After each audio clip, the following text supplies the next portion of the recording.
Muito bom dia, o meu nome é Erika Murakami. Se você não conhece o meu canal e caiu de paraquedas por aqui, seja muito bem-vindo. Aqui nós conversamos sobre leituras de verdade. A casa é pequena, mas é aconchegante. E aí agora a gente tem um novo bibelozinho, que é aquele trio de casas que representam o canal. São casas pequenas, tortas, dependendo do seu modo de vista, mas são aconchegantes de acordo com a minha interpretação. É assim que o canal é, depende do modo que você o enxerga. A arte está nos olhos de quem vê, não é mesmo? Comecei reflexiva, né?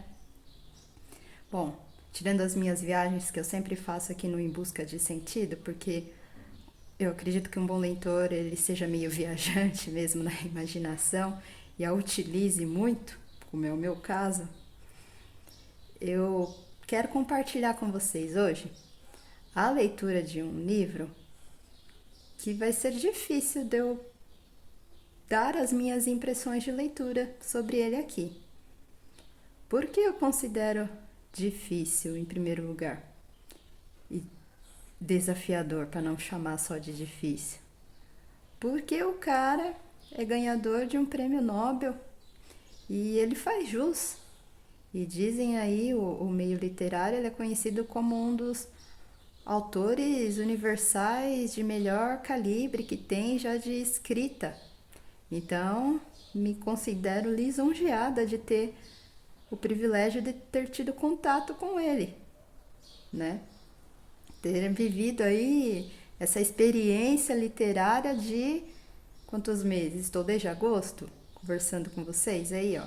Quem acompanha os meus shorts já sabe de que livro eu estou falando. Desde agosto eu estou lendo. Já adivinharam que livro que é? Vou dar um tempo aí. Pausa. Minha gata até fugiu. Sim, ele mesmo, o senhor William Faulkner. William Faulkner, minha gente, ganhador do prêmio Nobel, não sei qual ano aí, faz jus ao seu nome mesmo, mas considero que é um autor que vale a pena. Vale a pena entrar no mundo do Faulkner. Foi o meu primeiro livro com Faulkner? Sim, o primeiro livro na incursão do Faulkner. Quero ler outros livros do Faulkner? Também sim, também quero ler. Eu acredito sempre que um autor bom, você fica com vontade de ler outras coisas. Porém, não é bom criar expectativas altas, porque você pode ali cair, né? Expectativa também é o sinônimo da queda, né? Não pode ter muito das grandes alturas, também ocorrem as grandes quedas, né? Fui filosófica agora. Deixemos de enrolação e falemos sobre Palmeiras Selvagens, que é o livro que eu entrei no mundo de Faulkner. Antes de eu gravar esse vídeo, eu dei uma pesquisada assim, bem supérflua mesmo, né? Supérflua que eu digo é superficial. Eu deveria ter ido a outras fontes, mas eu fui só ao YouTube mesmo, que é o meio que eu estou inserida, para ver se tinham outras pessoas falando e conversando sobre palmeiras selvagens aqui no YouTube. E percebi que são poucas. Por que são poucas? Porque ele é um livro difícil. O Faulkner não é um livro fácil de se ler. O leitor que chega e fala, nossa, eu li com facilidade, é como você... eu vou fazer uma analogia bem simples na minha cabeça, talvez, mas só quem já fez o entenderá. É como você prestar segunda fase da FUVEST, o vestibular mais full, para não falar um palavrão aqui, que tem na face da Terra. Quem já passou pela segunda fase do vestibular da FUVEST sabe o que é. Eu já passei, já tive essa experiência na minha vida e pretendo não tê-la mais. É difícil. Pessoas que saem falando que prestaram o vestibular da FUVEST, a segunda fase, e acharam fácil, é mentira. A mesma coisa aqui então, fazendo essa analogia, de chegar e falar que Faulkner é fácil de ler, que não é. Faulkner é a FUVEST dos livros. Ai, que analogia nerd que eu fiz agora. Mas é a única que me vem na minha esparsa mente de imaginação, de leitora que usa sua imaginação. Palmeiras Selvagens não é um livro único, né? Palmeiras Selvagens tem 2 histórias que no início você vai falar que não tem nada a ver com ela, uma com a outra. Tem 2 livros ali dentro, Palmeiras Selvagens e O Velho. E é preciso que antes de você entrar nessas 2 histórias, é melhor você já saber previamente que vão ser 2 histórias diferentes, né? Para você não criar expectativas, grandes expectativas. Eu entrei no Faulkner, nessas 2 histórias, pensando que elas iam ter algum sentido, né? Mas falarei para vocês no decorrer do vídeo o que eu enxerguei de impressões ali entre as 2 histórias. Mas minhas impressões bem, que eu sempre falo aqui, de leitora leiga que sou. Palmeiras Selvagens tem um enredo? É um enredo? Não, eu diria uma premissa. É uma premissa relativamente simples. Palmeiras Selvagens vai contar a história de um casal. Este casal, eles são um casal diamante, cuja mulher, que se chama Charlotte, ela já era casada com um outro homem e já tinha 2 filhas meninas. Então ela se separa desse marido e vai viver a sua vida com um amante que era então, estava terminando o curso de medicina, só que era um médico meio frustrado. E aí eles vão viver essa aventura romântica com pouco dinheiro, como Deus quiser. Esta é a premissa de Palmeiras Selvagens, ou seja, uma premissa relativamente simples, que se você leria, falar, não vou ler isso aqui, mas é o Faulkner, então vamos tentar.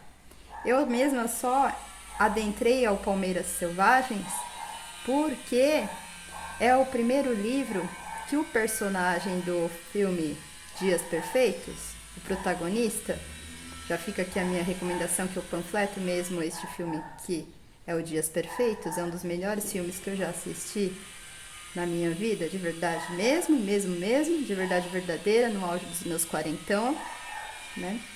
Gostaria que todas as pessoas assistissem, que ele é muito simples e profundo.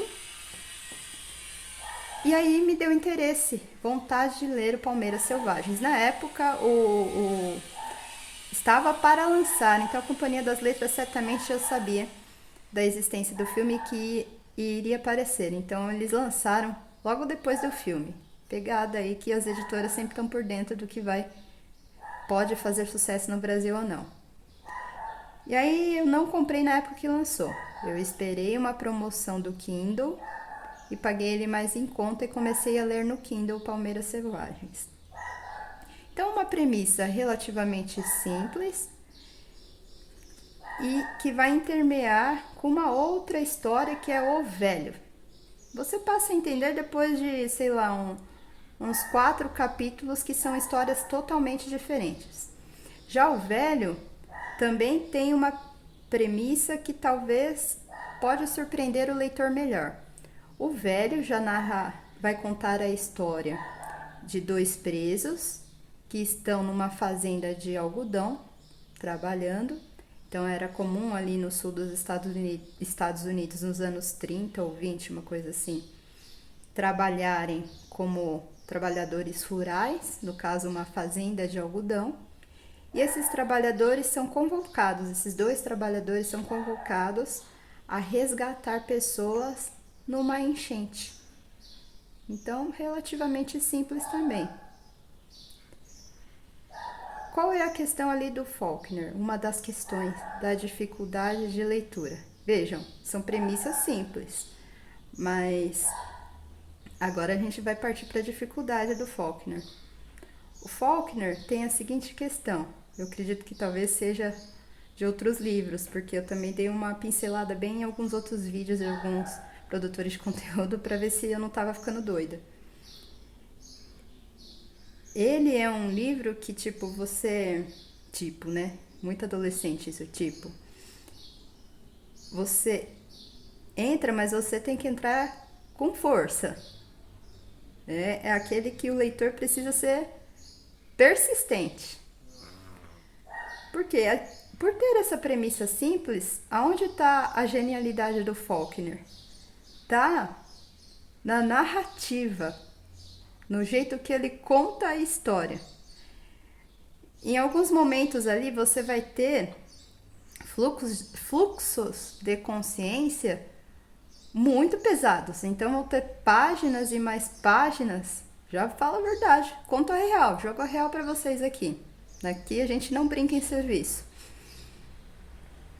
Vão ter páginas e mais páginas de pensamentos descritivos do personagem, que passa naquela mente daquele personagem, até você perceber que ele intermeia o passado do personagem, ou seja, o que ele viveu, com o presente da vida dele.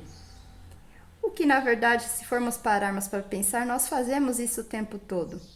Nós colocamos coisas que vivenciamos no nosso passado, situações que vivenciamos no nosso passado, que às vezes podem ser grandes aprendizados para nos tornarmos seres humanos presentes melhores. Fui fundo agora, mas espero que tenham compreendido o meu pensamento. O Faulkner faz isso. Ele pega esse fluxo de consciência, que é uma maneira de escrever muito genial. São poucos autores que fazem isso, Virginia Woolf é uma delas.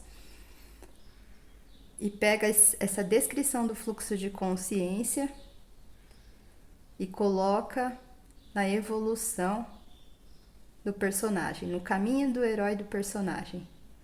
E veja, essa história simples, dessas duas histórias, do Palmeiras Selvagens, que você tem esse casal, primeiramente, vou falar do casal aqui, o casal Charlotte e Henry, que eu lembrei o nome do parceiro dela agora, eles são um casal que eles têm um relacionamento que eu não diria que é somente conturbado.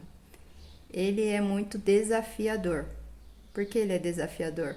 Nós temos dois personagens ali que já tinham uma vida antes deles quererem se relacionar. E eles não estão dispostos, ambos, tanto a Charlotte quanto o Henry, de abrirem mão do que eles já vivenciaram, do que eles já tiveram de vivências no seu passado, em prol deste relacionamento.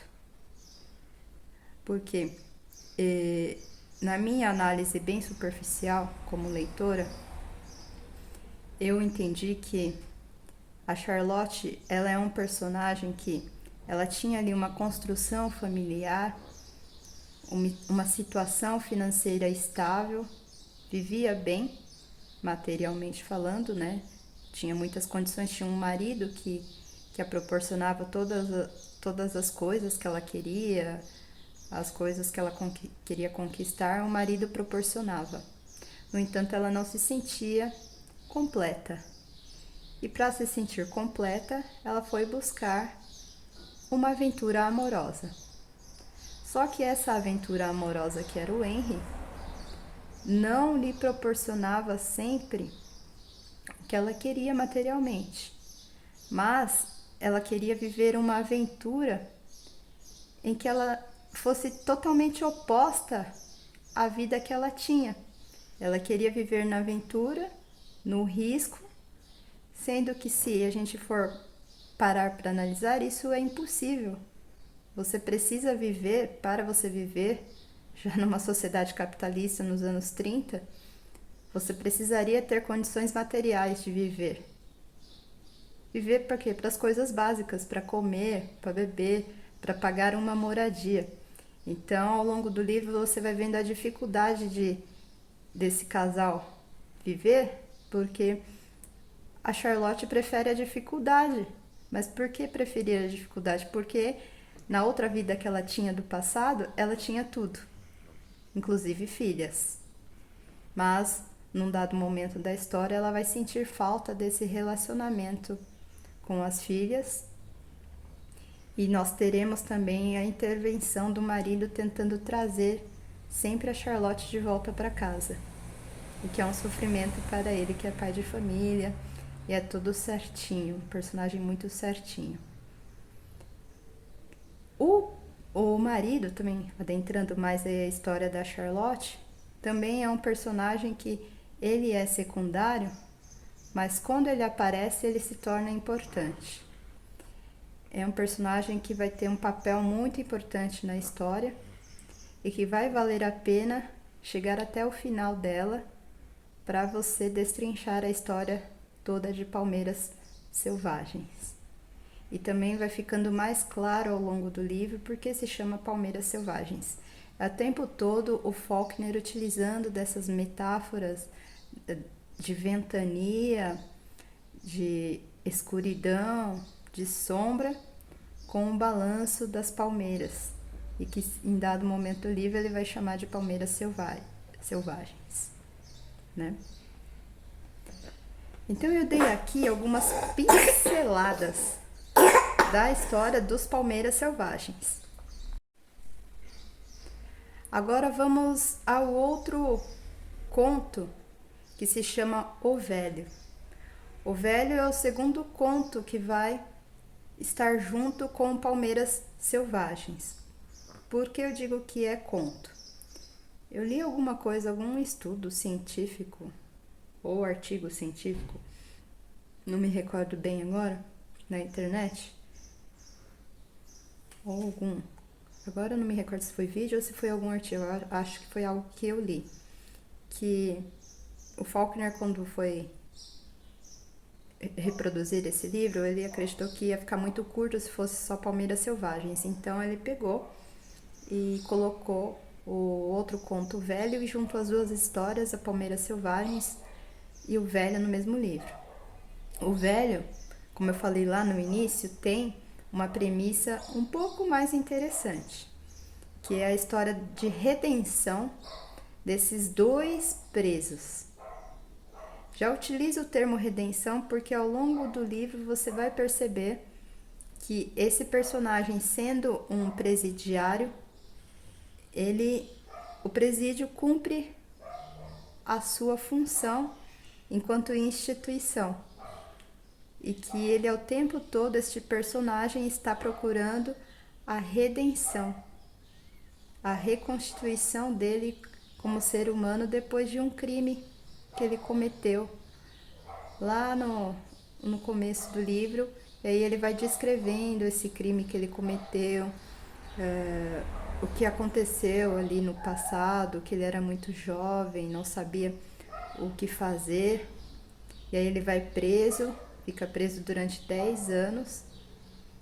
E durante esses 10 anos ele vai cumprindo essa pena, vai conhecendo pessoas, vai vivenciando essa vida no dia a dia, trabalhando nos campos de algodão. E são dois presos porque ele vai narrando essa história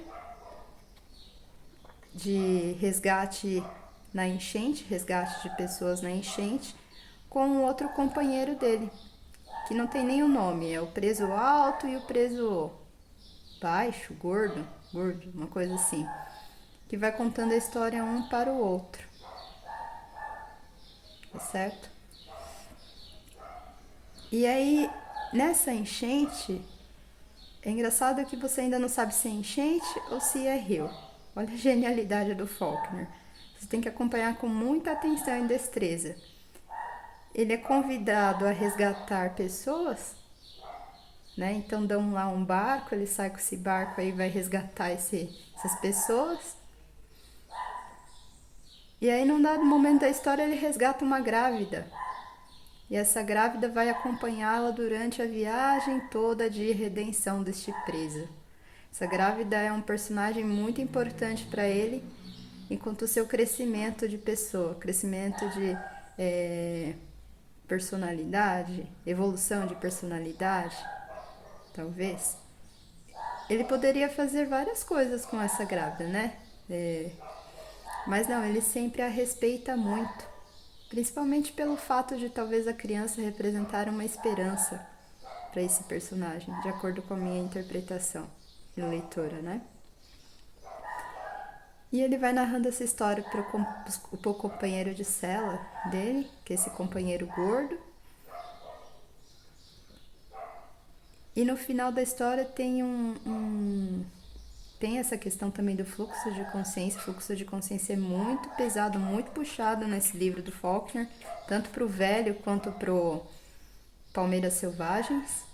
Então, para mim, foi bem difícil acompanhar esse fluxo de consciência, que exige muita concentração do leitor. E aí, vai acompanhando esse fluxo de consciência, principalmente do preso. Da grávida, você não tem tanto fluxo de consciência, mas do preso, sim. E tem que acompanhar com calma, porque é pensamento, né? E é o que eu falei no Palmeiras Selvagem. São páginas e páginas de pensamento. Então, se você é aquele leitor que não curte Virginia Woolf, porque tem muito fluxo de consciência, ou ainda Clarice Lispector, que tem mais ainda também, que está no patamar ali de fluxo de consciência também, eu não recomendo que você leia Faulkner, porque você não vai gostar. A genialidade, uma das genialidades do Faulkner está aí. Ele pega uma história que tem uma premissa simples e desenvolve de um jeito que vale a pena você ir destrinchando e chegar ao fim. Para mim, para vocês terem a noção de dificuldade de leitura, eu talvez tenha conseguido abstrair melhor, tenha me acostumado melhor com a escrita dele só depois de entre 70% e 80% da leitura. De tão difícil que foi. Foi um dos maiores desafios intelectuais da minha vida de leitora. Foi ler Faulkner. Dá vontade de ler outras coisas, mas tem que ser, sei lá, uma vez por ano, uma vez a cada 2 anos. Me lembrou um pouco o Mann também, Thomas Mann, que também é outro cara que escreve muito. E aí você precisa ter muita paciência, muita persistência e força de vontade. Então, voltando aqui, dei uma viajada novamente, perdoem. No final dessas 2 histórias, talvez tenha aí um spoiler, me perdoem, mas senão eu não vou conseguir conversar sobre a leitura, sobre a minha experiência de leitura com vocês. Vai fazer algum sentido para o leitor, se ele prestar atenção, o entrelaçamento entre essas 2 histórias, que vejam vocês, as 2 histórias não têm fins bons assim, que você acha que pode terminar bem e não termina. É meio fatalista. É um fim meio fatalista, digamos assim, na minha percepção de leitor. Mas também seja aí uma segunda genialidade do autor. Ter essa premissa simples com um final fatalista. Mas que talvez seja a vida, assim, né? De acordo com os olhos de Faulkner. Nada muito positivo, bem fatalista, bem triste, né? Então, eu não falei nem muito sobre a história aqui, eu falei mais sobre a minha experiência de leitura. Eu não sei se me fiz clara e consegui compartilhar com vocês, mas estejam preparados. Faulkner não é um autor fácil. É difícil, é desafiador, mas garanto que vale a pena o desafio. E ser leitor é isso, é se desafiar o tempo todo. Não fiquem presos somente às caixinhas dos mesmos gêneros, porque senão eu acredito na evolução de leitor assim. Ver sempre coisas diferentes do que todo mundo lê. Você pode ler sim as mesmas coisas que todo mundo lê, mas é importante que você leia coisas diferentes, porque pessoas que leem coisas diferentes podem pensar de maneiras diferentes. Um abraço e até de repente.